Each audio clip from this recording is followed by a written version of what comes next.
Aries, hi, welcome to your read. We're going to be looking at the tarot for you this week.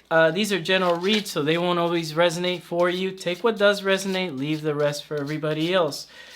I'm going to be looking at the general energy for you for the month of May, and I will be using clarifiers after. If you'd like a personal reading, feel free to reach out to me on the email. My email is in the description, as well as my social media links if you just like to get to know me personally. I have all that info in the description.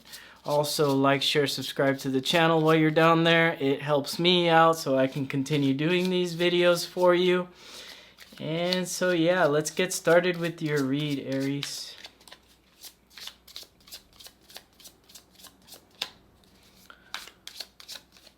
Alright, let's get, I feel good. Let's see what we got for the Aries.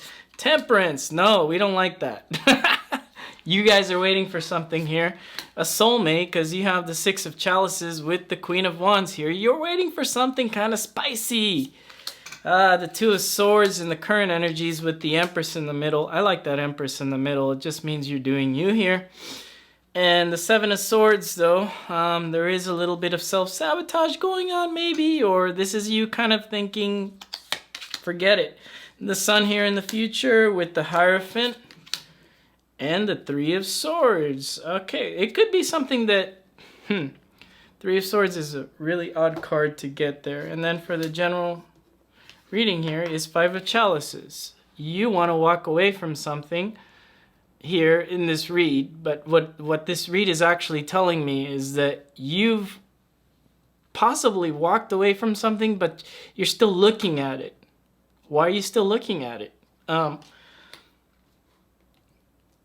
It doesn't necessarily mean you're connected to somebody or that you're wanting to go back to somebody, but maybe they're still in your thoughts here. Maybe because you've been waiting for a long time about a situation. Temperance is Sagittarius here at the beginning of your read, and Sagittarius has been kind of blocked in the zodiac for a while with Saturn and stuff going on with Sadi, by the way. So, like, you know, maybe the person you're dealing with has a Sagittarius moon, right? And they've been acting kind of strange. Six of Chalices here in the past. To me, you've been waiting for a soulmate in the past, though. That is the past, and I feel that kind of burned away with this Queen of Wands here. You kind of stood up and walked out.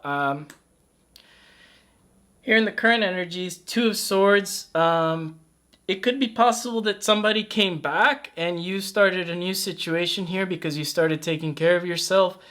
It could be that, you know, maybe your person here is doing a little bit of learning as well. On their side, I see that they are doing a little bit of leveling up here. I'm starting to think that that Three of Swords doesn't belong to you in the read, Aries. I'm starting to think that belongs to your past person here. I don't like to focus on past people, but for some reason the past is coming up, so hey, we'll roll with it. And, well, you're saying, why is the past coming up if you don't want to focus on it? Well, Five of Chalices is definitely a focusing on the past situation type thing. And it just may be that you're trying to let go of a situation, but you're focused on it, and you're not even knowing that you're focused on it. When I see Sun, Hierophant, and the Three of Swords, it's kind of like a mini warning that maybe things are appearing now in your life. You're having options, but you're thinking too much of the past situation. And you're kind of comparing apples to oranges here when I look at that. Let's pull some clarifiers here. Let's see what that Temperance is about. And that's on your side. That is definitely you waiting for something here. Well, you know, like I said, these are general reads, so apply it to love, work, career, promotion, or however you see it fit for your life here, Aries. But there's definitely a wait here. In the past, what you were waiting for here is Queen of Pentacles, Nine of Chalices, and Three of Swords. Well, I definitely know you weren't waiting for anything here. It could be that you were waiting for something and it didn't show up the way you intended it for it to happen. Instead, a wish come true kind of seemed to just end in some sort of like tiny pain here, because Three of Swords is also a temporary card of pain. It's not a long-term type thing. When I see Nine of Chalices next to the Queen of Pentacles, maybe you over-nurtured a past situation here, and that just kind of led to your heartbreak here. Six of Chalices, Queen of Swords. You definitely cut off a soulmate. Knight of Swords.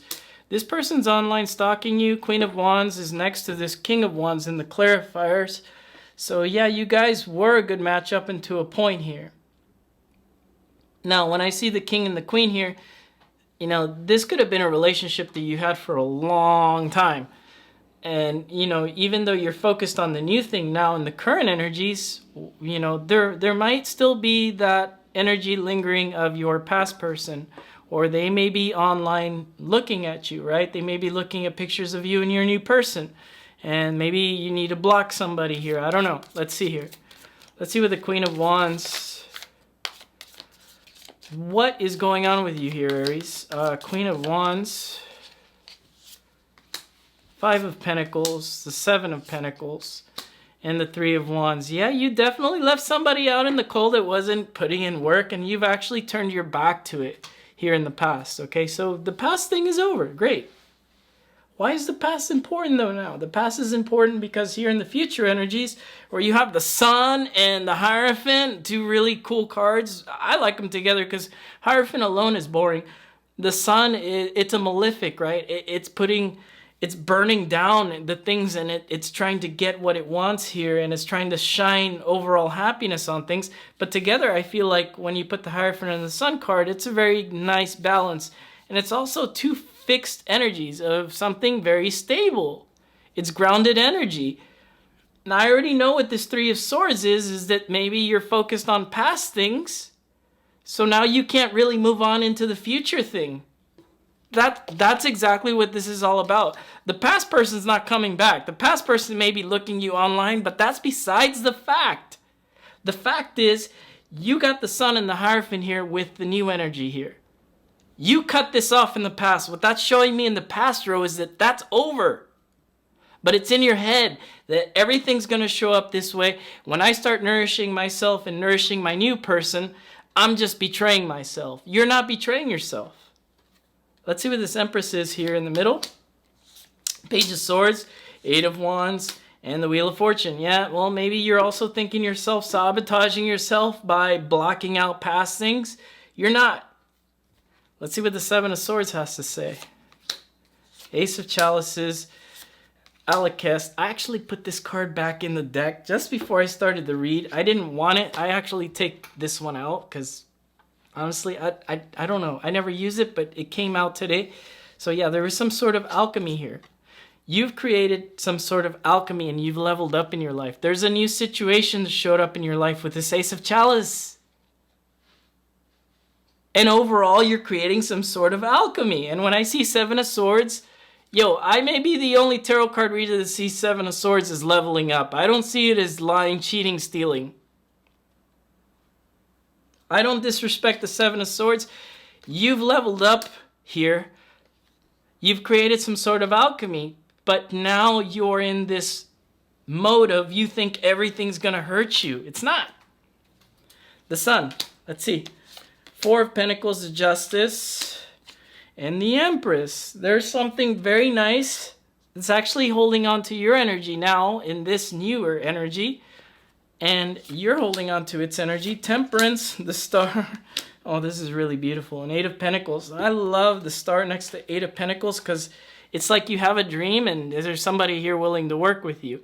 Now, if you don't have a new person yet, I think what you can focus on is at the ending of this present energy, there's something new that shows up in your life. And when you begin to nourish that new thing that shows up in your life, whatever that is, a work, a friend, or a love situation, you have really good results and you're able to make some sort of dream here. Something very dreamy. And Hierophant, it's stable. Like I said, the Sun and the Hierophant are fixed energies.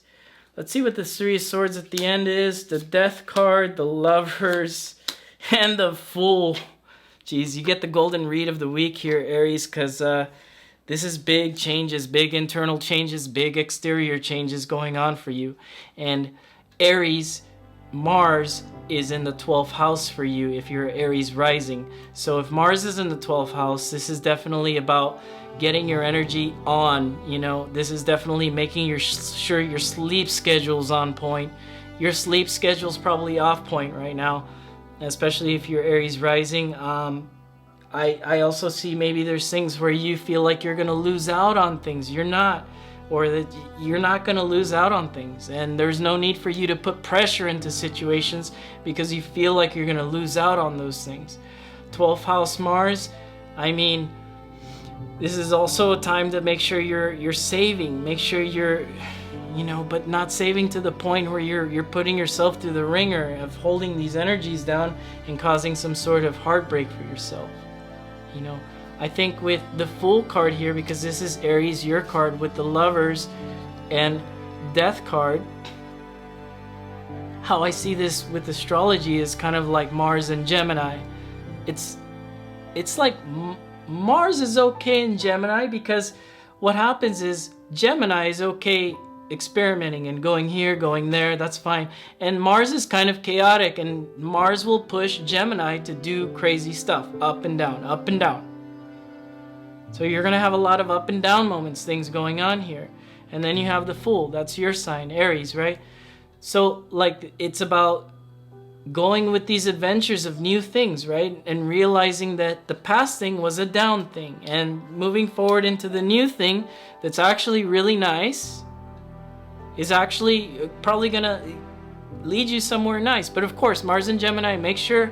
if you're getting into marriages, especially with the Hierophant there, or getting into a new business contract, make sure you check everything you sign, please, because when you check those things, a lot of times Mars, since it's pushing Gemini, because it's forcing Gemini to be a negotiator, like a general, right? And negotiate rather than fight a battle. Really make sure you focus on what you're signing there. Make sure you focus on the fine details. So that's all I got for you, Aries. It's been fun. If you'd like a personal read, once again, my email's in the description. And if you just like to get to know me personally, follow me on Instagram. I'll see you guys again next week. Thanks a lot, Aries. Bye.